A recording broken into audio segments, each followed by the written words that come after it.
on, Charlie. No, Kate's gonna start. All right. I'll wait for confirmation that we're on Facebook and YouTube. We're good on Facebook. Probably be just a moment for YouTube, so we'll hang on. We're good. We're good. All right.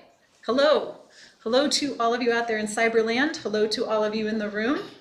My name is Kate, and this is Guy, as you know. And you are joining us on our once a month Saturday work party lunch discussion weekend, which is really nice here at the foundation. So we've spent the morning doing chores around the foundation and cleaning up the forest and getting ready for fire season and doing all sorts of things. And then we had a nice lunch, very delicious lunch, I might add. And then now you are joining us for a short 45-minute discussion with Guy. So welcome to everyone. And as usual, for those of you in the room, if you want to come up and speak at some point, you can come up and just sit here where I am.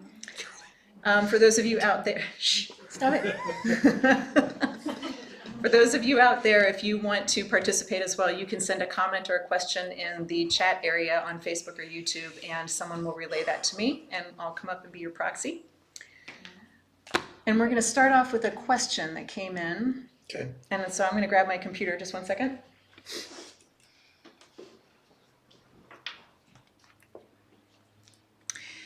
All right, so this was a question that came in after your Sunday class last week. And this was from Jill E. Bean. Jilly Bean.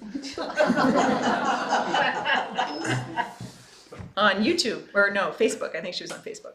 She has as many eyes as there are flavors. All right, so here's what Jill said. She said, "Thank you so much for your beautiful talk on Sunday, The Secret Path to Perfect Self-Knowledge.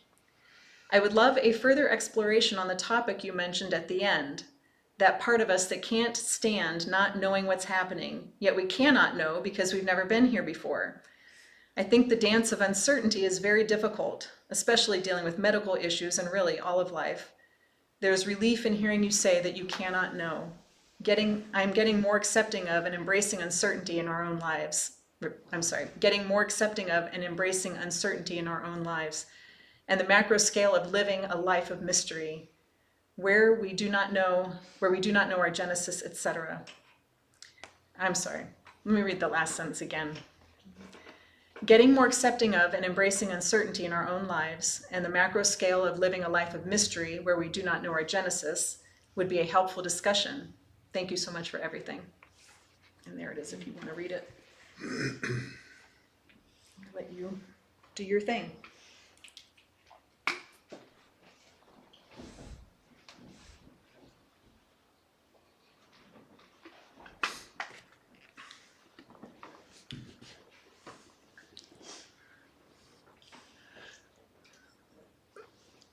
Without exception, almost, the majority of our questions, such as what Jill has asked here,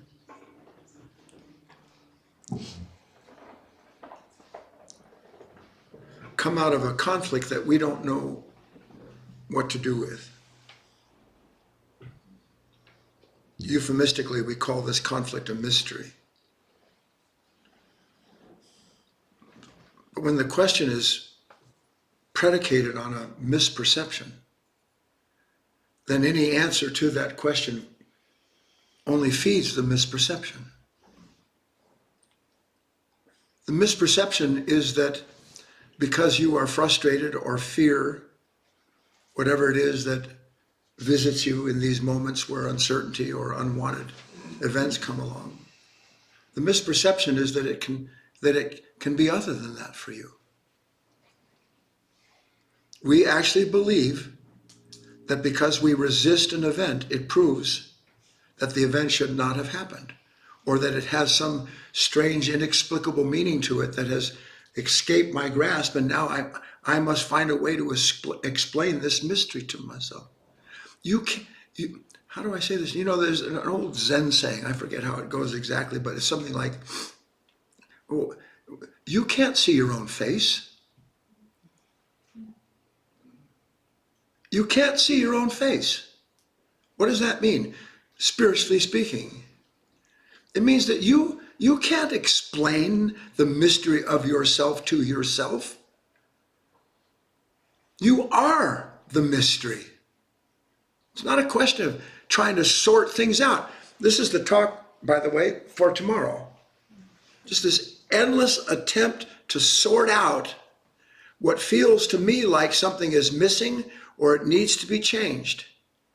Because in the moment where I suddenly feel like I have to become proactive that way, everything in me is telling me this isn't quite right. And I need to understand it so I can make it right. And you fail to see that after a gazillion years, you're still trying to explain to yourself your life. What if real life has nothing to do with a self that looks at itself and explains itself to itself, but rather is participation in an order of self that is complete in itself, no matter what it is that's transpiring in it and to it and through it? Because that's the case. Inevitably,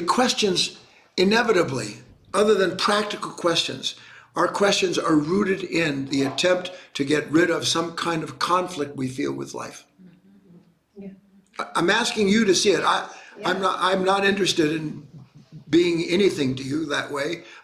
Can you see it? My mind is just, what do I about this, and where do I go? How do I, and can I? Every question is rooted in the resistance to a moment that the mind is not prepared for, because it already knows in its own head, so to speak, how it's supposed to have gone, and it didn't go that way. So now I have questions. So the question begins outside of the mystery, doesn't it? It seems like the question is about the mystery. The question is not about the mystery. The question is outside of the mystery, wanting to be someone who knows and understands what it is that happened. Because then, what? Why do I want to have all this down? Babs. Well, then I'll feel okay. Then I'll Yeah, feel Doug good won't about bother me anymore. I'm always asking questions. No, look.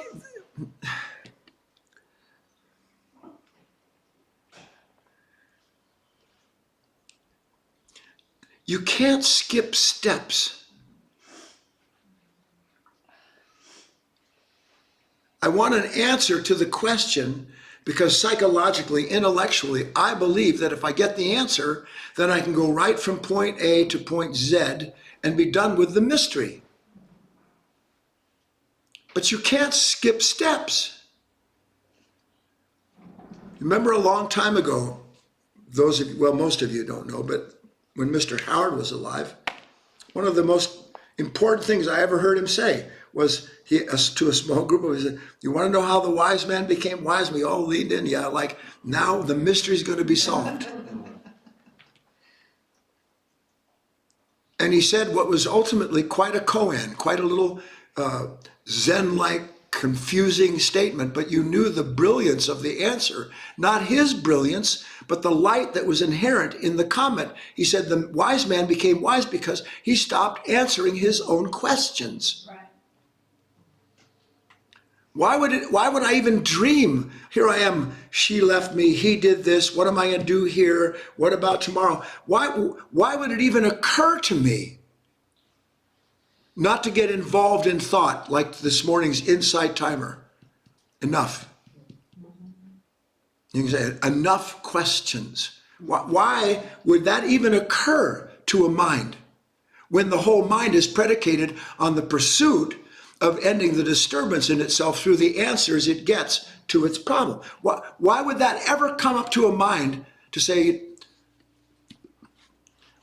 I'm not going to answer that question. Not even that. The question isn't worth entertaining. But then this self goes, oh, wait a minute. This is about me. This is about my life. You have to answer this question, because if you don't, you're dead in the water. And then you say, you're right. I don't want to be dead in the water. And then you swallow a false sense of self, a false life inherent in the seeming connection between your question and the solution to it. What did Rumi say?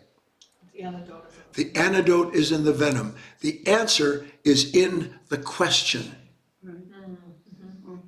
And until you understand the answer is in the question, you will always be outside of the consciousness on a quest trying to figure out what to do with what it doesn't know what to do with itself. Now, I was actually thinking this morning, I was up, not just early for Insight Timer, I was up very early this morning.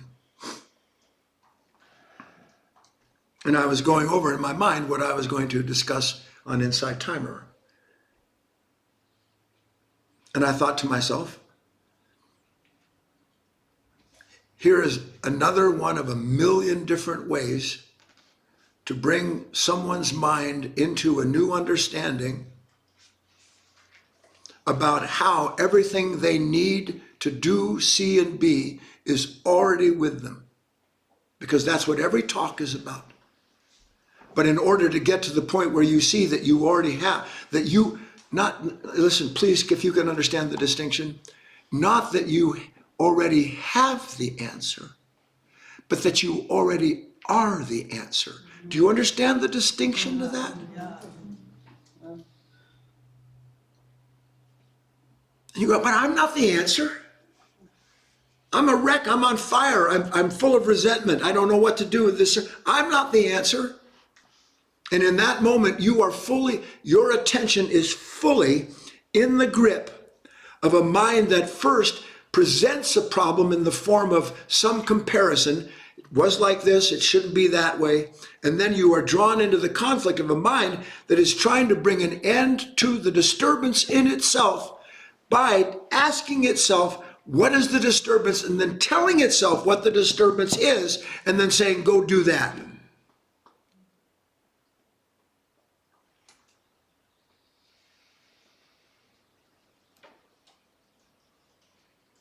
I don't know who the quotation is by, but it was something like, it might have been C.S. Lewis, one of these brilliant humans. He said something like, everybody wants to be on God's advisory board.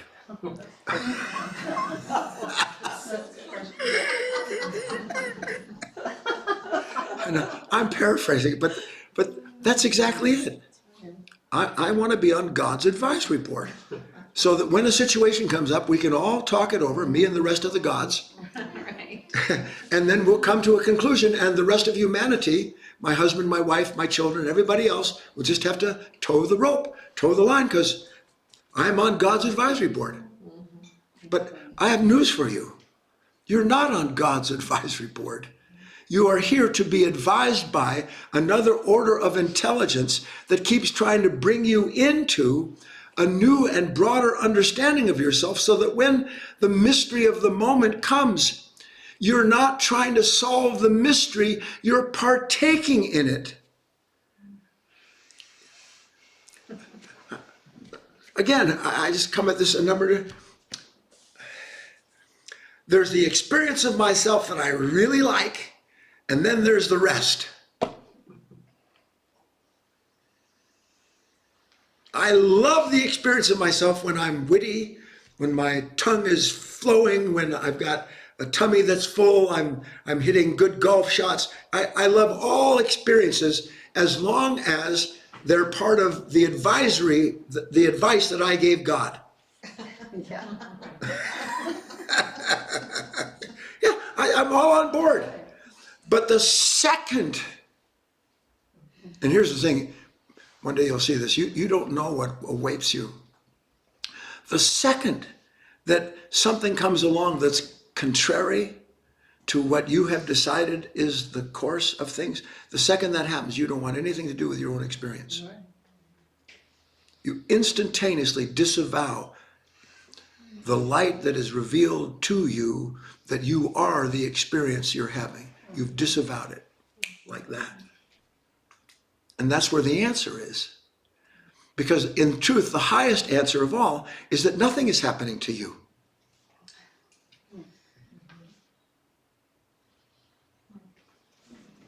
Anything that you think is happening to you and that you're resisting or resenting is because there is an old the old man, the old conditioned nature, not just yours, but for millennia, laying in like some kind of predator waiting. And as soon as the event comes, up it comes, just like that. And it knows by comparing what it has expected or assumes to what has taken place, whether or not God got your advice. And if it's not the way it was supposed to go, God didn't get your advice, then you have to go straighten it out with him. You got to go have this conversation instead of what?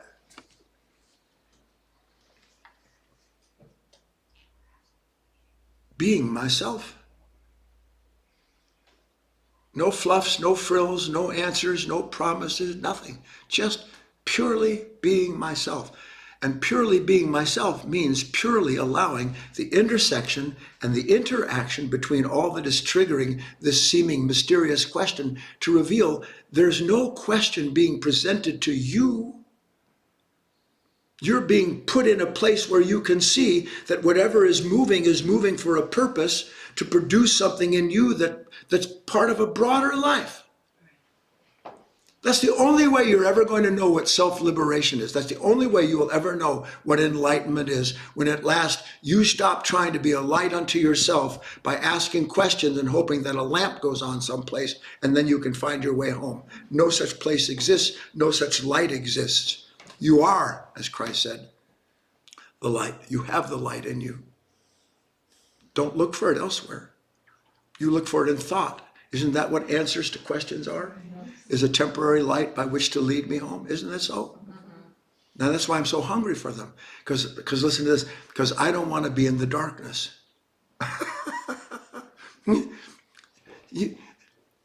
You can't be in the darkness other than the moments in which you think you are the light. You believe that you can lead yourself home. That's when you're in the dark.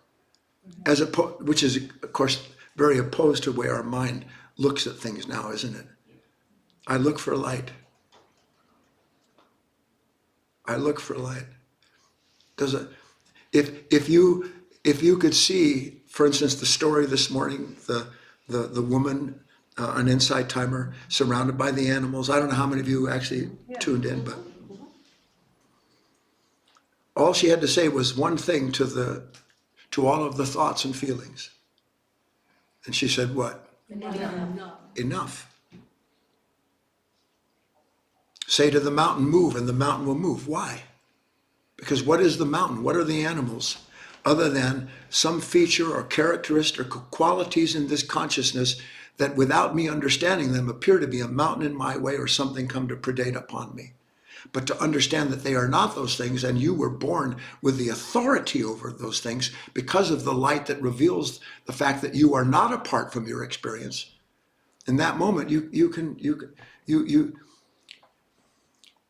know what, at least as far as I understand it, you know what liberation is? Liberation is exactly the relationship that a duck has with the rain on its back. That is exactly what liberation is. The thoughts just roll off of you. They just roll off of you. Wouldn't it be nice in your life to have that moment come where you're triggered or there's a problem, and in that split second, you don't have to say enough. That was the point of why the guy got mauled when he tried to do what she said.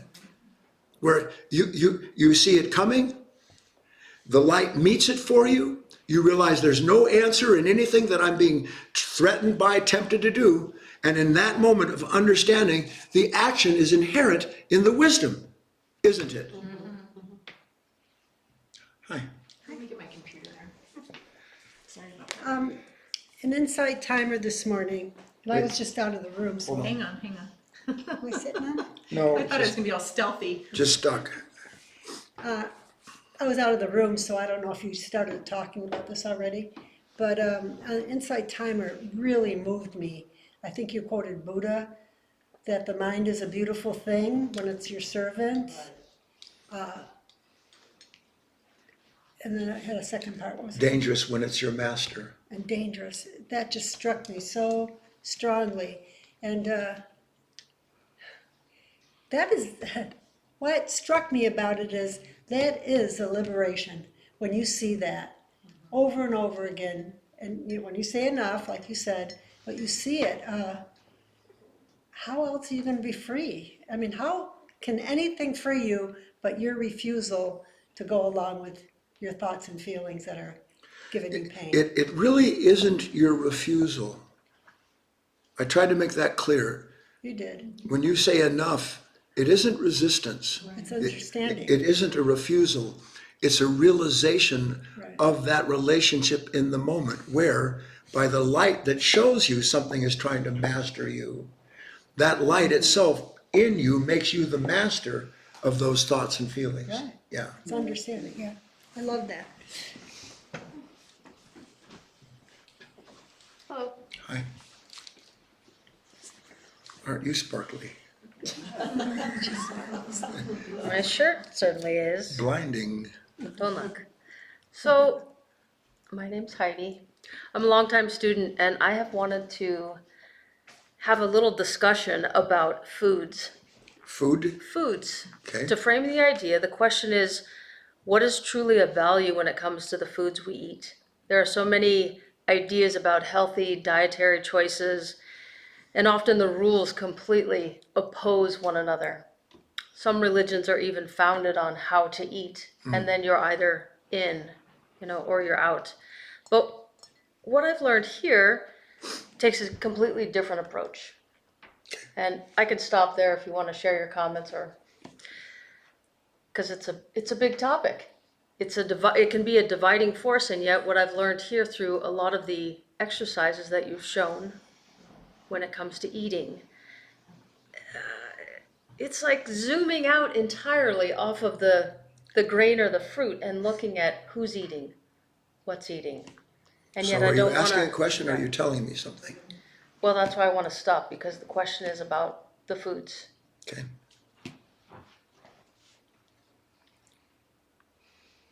Yeah. What's that passage? I don't know it by heart. Not what enters. No, it said that you outwardly you are clean and all the rest of that, but inwardly you're like a sepulcher, a coffin. Right. But you have to do, Heidi, and everybody has to do this to whatever extent it's true. Heidi comes into this world an admixture of certain essential qualities, glommed together in a split second into a body of essence that is incomplete or that is divided, that needs to be balanced. And depending on the type, physical, emotional, mental, one's life, especially as we grow up with no direction at all in terms of understanding our predilections, believing that food is really essential. There are people in this room that if you were to take away from them what it is that they say they love and have to have in terms of food, they'd go mad. And that's not an exaggeration. Men and women are addicted to food of one kind or another. Addicted, that is not an exaggeration. Now the question is, am I to deal with this addiction, or that addiction? Because that's what you're asking me. I have a problem with food. I have a problem that people don't understand food the way I do, which is one of the problems you have, this ceaseless judgment. I have a problem with not being able to give myself what it is I want when I want it, because I always want something. That's another problem that we have. I want the pleasure I want. So for food, for me, isn't just food that I'm living from. Food for me is the source of my pleasure, and in one respect, the solidification, the certification of my identity. I am so identified with knowing what I do about food or what food should not be, that everything about my life is predicated on almost a ceaseless judgment of anything that stirs me in a way or another. Some of you wouldn't go and eat at a hot dog stand if your life depended on it. You know why? Because you're better than that, you think. Wait till you're starving. You don't know it, that all around, and I'm not talking about, remember when you were a kid, your mother said, eat that liver. Right. I say, not on your broccoli. life. Eat that. No. There are children starving all over the world, and you'd be guilted into eating something that you didn't want, that wasn't natural to you, perhaps.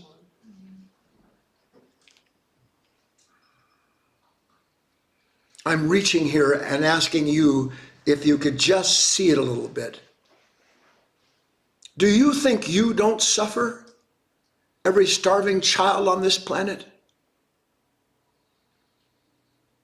If it is a singular consciousness going through a singular action, and that action reverberates through the entirety of human consciousness, do you think there's a sorrow, a hatred, an anger, a fear, an appetite that isn't part of yourself? And that when it's answered, and or more accurately, when it's sated, that you don't feel to some extent the comfort of that, which drives you back into wanting more of the thing that cannot satisfy you, or vice versa?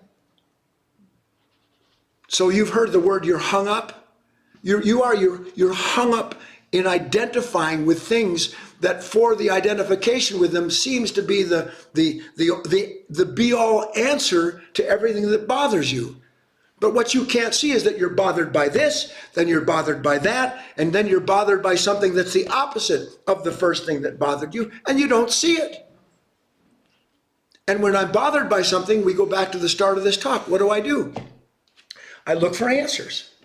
Or eat something else. Or eat something else.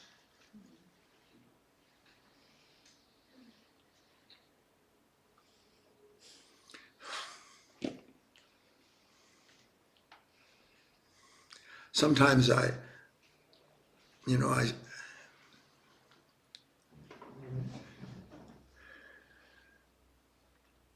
all I can do is give you as best I can what I am given to give you in that moment, and it will always be incomplete because no one understanding answers all that every moment asks for until you see the whole at once. Heidi has appetites. Everybody does. Heidi's appetite is for what Heidi's is. Terry's is for whatever Terry. Barbara for whatever. We all have our appetites. And our anxiety and our fear that somehow what I have this appetite for will either be kept from me or I won't have enough of it. You fill in the blank. Some of you have an appetite to be sloth. You literally, that's what my appetite is for, to do nothing. I don't want to be disturbed, so I have a sloth in me, don't I? Some of us, our appetite is for the endless stimulation like a squirrel, like that. That's my appetite. I hunger for something to feel threatened by. And you could go through the whole animal kingdom, every insect, every creature that ever walked the planet, and every one of those creatures lives in this consciousness, is the basis of this order of human physical consciousness. And it has its demands. It wants to eat what it wants to eat. It wants to stay away from what it doesn't want to get close to, and that all the time. Staying away from something is an appetite, isn't it? Do you ever think to yourself, avoiding a situation is an appetite for anything that will make me feel safe besides where I am? It's all appetite. So I ask questions like, how do I appease this appetite? How do I know? And again, Heidi, you know, she could be asking, well, here's Christian food. How is it different than these pagans or these other fools that live someplace else? How is this food different than that? Because this is the food I like. They don't understand this is the right food. This is the right religion. This is the right philosophy. This is the right discipline. They don't understand it. And it really irritates me. It doesn't irritate me, I won't admit that, because of what they're doing. It irritates me because it doesn't line up with what I want people to do and be so that I feel like I'm right. And you have to outgrow it. But you outgrow it by you ending this endless distinction in topics. Don't you have 100 topics on any given day? Sure. Yes or no? Yeah. Wake up, there's this topic, then I see Charlie, there's another topic. Then this fact that Charlie won't come and sit here next to me, that's another topic. Then I look over at Debbie and Wayne. Oh God, Wayne, what a topic Wayne is. Talk about Debbie, oh God. And every person that you look at, whether you know it or not, because of a psychological conditioned history with that person, they represent food that you want or don't want in that moment, according to that relationship.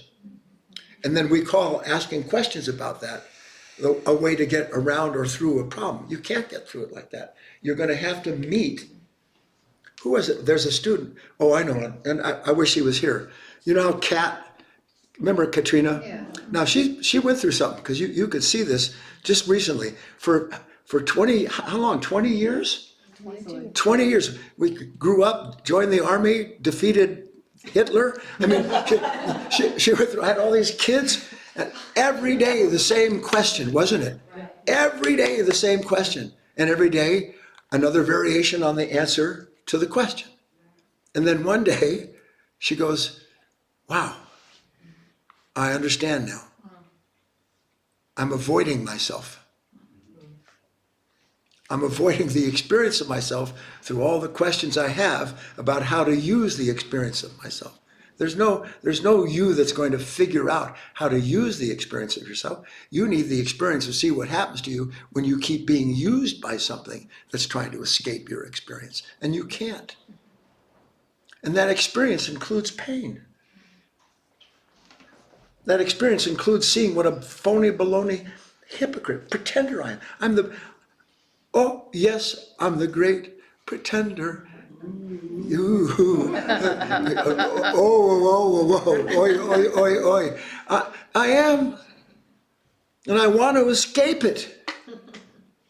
I want to ask questions about how do I stop. I want to ask questions about how do I say enough. When do you finally say enough?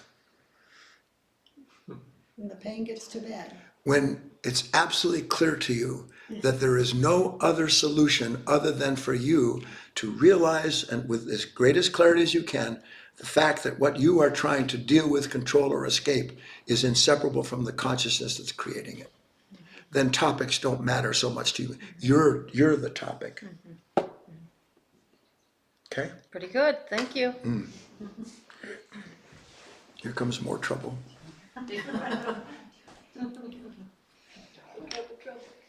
Hi. Hello. My name is Leah.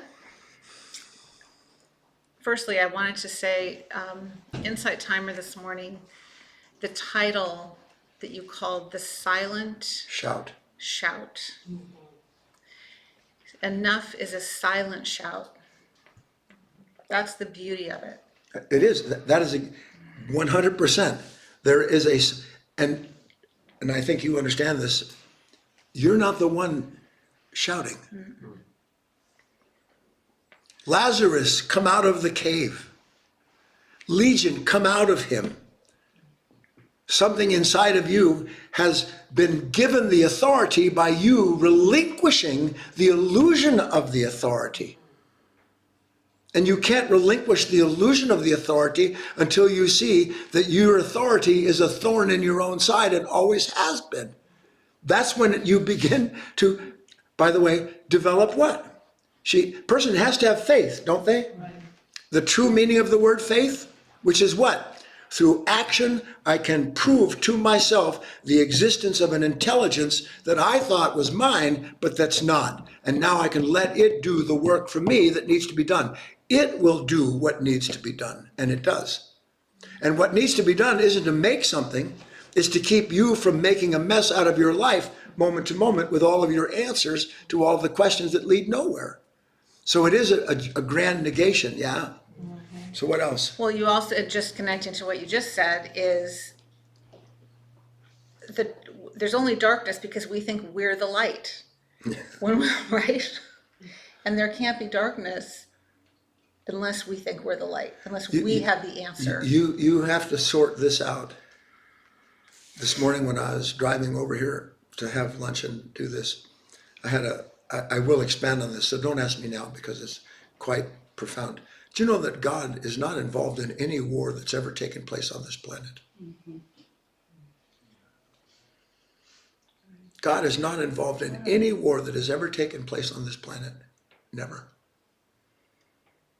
The God that people say is on their side is a fig Newton of their imagination. And everyone believes that God is on their side because God is made in their image. And their image is their conditioned past imagining itself free of the very pain of its conditioning, which of course doesn't happen. This great big loop. I'm going to go into that more deeply later because it's a pretty important topic. The subject of good and evil, the fall in the garden, all that business. Fascinating once you start to understand its direct relationship to you. If an idea doesn't have an instantaneous direct relationship to you, it's of no use. But you can take any idea that you're drawn to and create a relationship with it through studying it and applying it moment to moment in your life. So speaking of war, on Wednesday night you spoke of love thy enemies. Love thine enemy. Love thine enemy. And, in the broad scope of that, initially enemy is someone I'm at war with, they're bad guys, someone, that's where the mind wants to take it. And then initially it's like, I don't have any enemies because there's no one I want to hurt and, be that kind of enemy. But then we step back and we realize that family, friends, colleagues become our enemies as soon as we The go weather. in. The weather. My face. Okay, so that's what I wanted to clarify with you. That's not nice. I'm not doing anything. You know what you're doing. So self-judgment. Yeah. Love thine enemy. Right? You know what I like? And you can see it when a little light goes off inside of somebody. They'll say the words, but it isn't just the words for them anymore. Wow, love thine enemy. Jesus, I am my own enemy. I endlessly judge myself. Forget judging Wayne, which is easy to do. No, Anna, I judge everything. Right. And then I start to see, well, I'm at war with everything. Why am I at war with everything? And then you start to realize, well, wait a minute. Christ said, love thine enemies, and I'm at war. How do I love? Now you get to the meaning of it. How do I love myself? Not this sickening, I don't have the words for it, but like I'm seasick when I think about the pablum being stuffed down humans' throats that they swallow willingly because it gives them a temporary feeling of being someone who loves themselves, a good person. No one is good. Love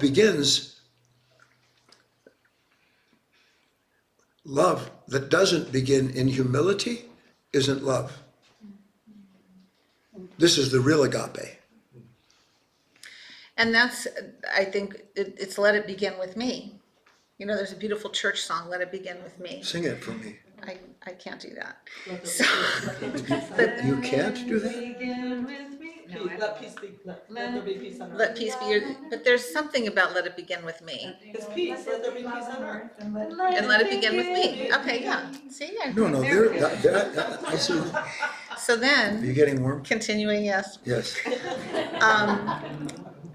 And so one step further, to make an enemy of this lower nature is not love. That's war. So every time I judge myself, whether I see it or not, I'm at war. And this is important for you to understand. This is where the language just breaks down so much. There is a war into which you wander without knowing you've wandered into it.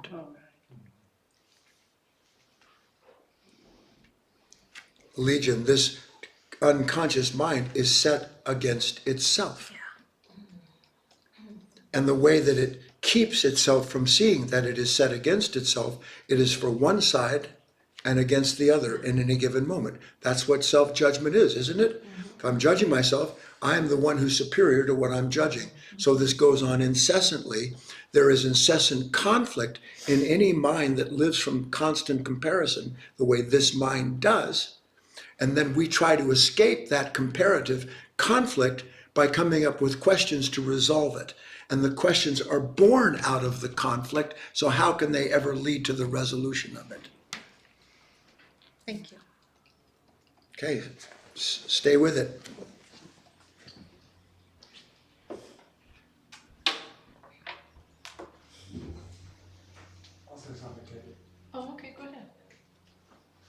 See, Charlie? Here comes my other 8-foot son. I'm only 7'5". Oh, well. I still look up to you, don't I?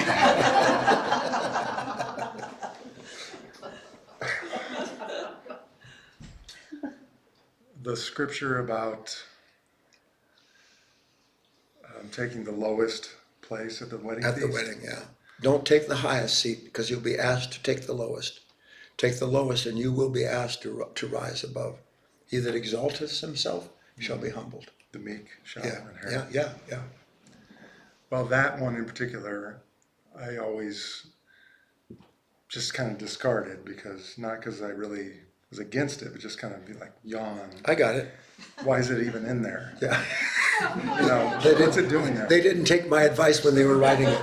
Well, this is like a 10-year-old. A 10-year-old hearing this. Yeah, that's whatever. right. That's But- exactly right. But I never could have imagined that it had direct, you said direct experience. Yeah, absolutely. And, you know, lack of a better word or way to phrase it, we have to be brought low in one way or another. It isn't really that we're brought low. It's that we see that inside of ourselves as we are, there is something exceedingly low that doesn't know it's exceedingly low because it always trying to take the higher seat. And at last, when the master of the wedding comes and says, you know what, Eric, you're not anything like you've cracked yourself up to be. If I accept the revelation because it's verified by my experience, suddenly I have the lowest seat. And when I have the lowest seat, it's because I've been exalted. Now I rise. Right, we're not brought low, we're already low. Exactly. It's But the already low. illusion is that we're high. That's it.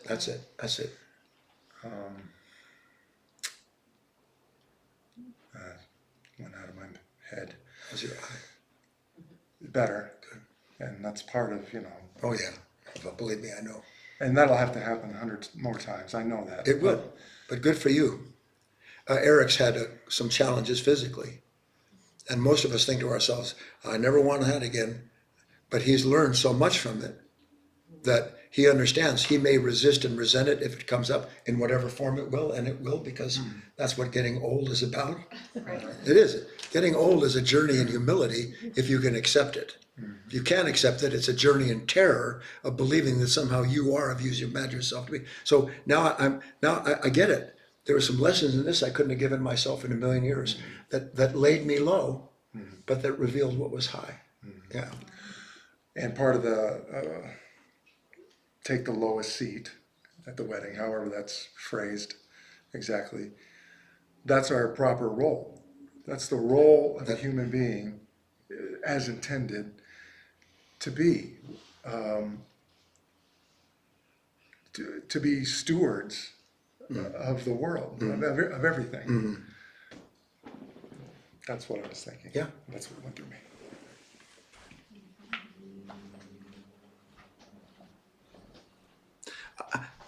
Just to kind of turn that over a little bit more.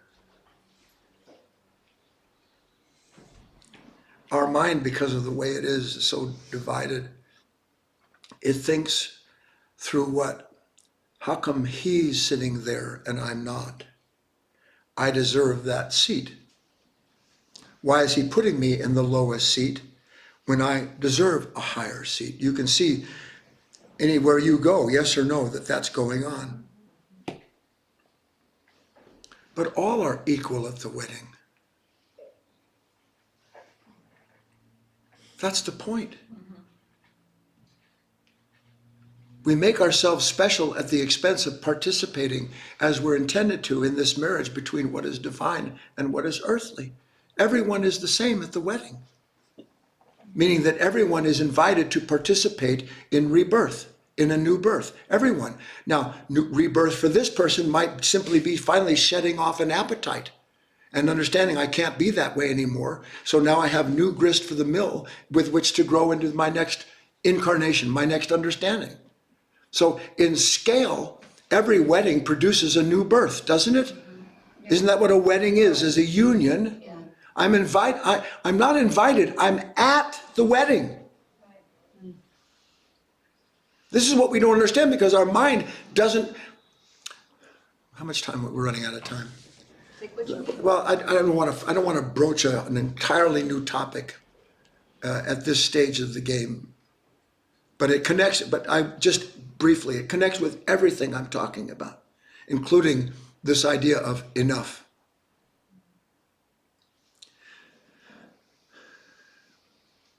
For instance, related to the earlier conversation about questions from Jill. We believe because a question will posit itself in our mind, that we're the one that's asked the question. The question appears and it's in my voice. Who else's question? Who else's? Who that? That's right, yeah. Who else can that be? It's me, and I feel it. So it has to be me. And it never dawns on us that this mind, this thinking machine, is all the time encountering conditions that challenge its assumption, so that when the challenge of myself when the assumption of myself is challenged, my mind comes up with a question to defer the fact that in this moment I'm being shown something about myself that I may not want to see, and I don't want to see it, so I have a question about how to get through the moment. Right. So I miss the wedding, don't I? Right. Yep. The task is, and that's why there's a school. I'm so reluctant to talk about a school.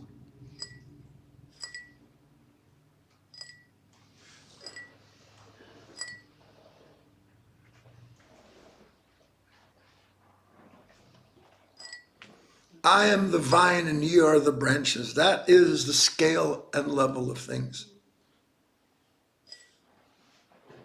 And without the sustenance taken from the sun by the vine to give to the branch will never know anything of the sun. It can't. It won't even exist without that relationship.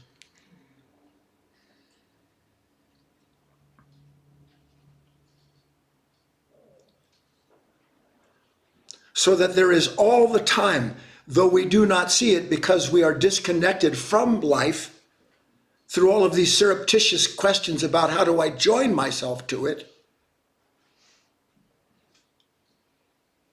that we never come to the point where we realize the real issue is I have no free attention.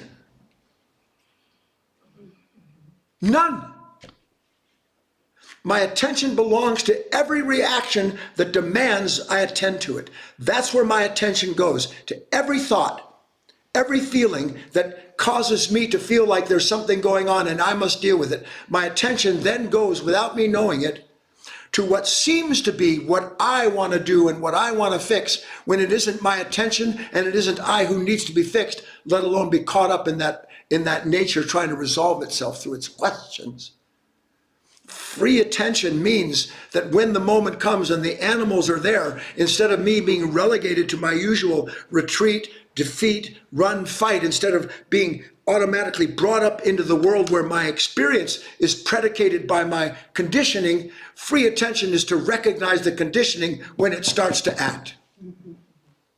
And until I have free attention, everything preys on me. Everything. And I don't even know it, because I can explain it to myself through all of the questions and answers that I get accordingly. Free attention. I'll give a whole talk on free attention later. Anything else? You want to wrap up? Well, Yeah, we should wrap up. okay. I think we had enough, yeah? Yeah. Enough. Wow, that was like dessert, No. like a couple desserts. I don't know. All right, well, thank you everyone for joining us today, and just know that we are here in Merlin, Oregon at Life of Learning Foundation. You can come visit us anytime. Great time to visit us is during one of our workshop weekends. We have Talks in the Pines coming up in June. It's during the summer solstice, June 21 to the 23rd. Hold on one second. Yes. It's not too late, Charlie. I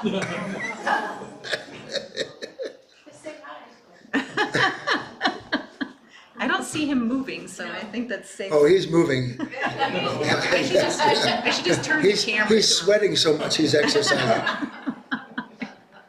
I'm sorry to interfere with the commercial. Yeah, but- Hey, you're the one who tells me to say Yeah, this yeah, stuff. yeah, yeah.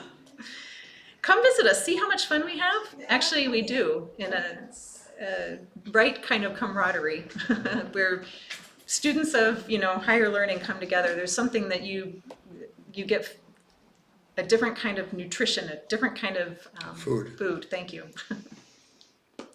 So yes, Talks in the Pines is a great time to come. We have work party weekends on the last Saturday of every month.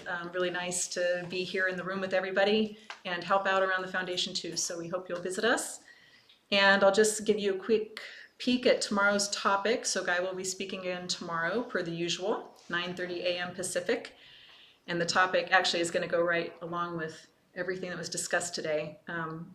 The title is The First Step to Realizing the Unimaginable Fullness of Your True Self. He talks about what emptiness and fullness really are. So that's what we're going to cover tomorrow. I think that's it. Thanks for joining us. Bye. We'll see you then.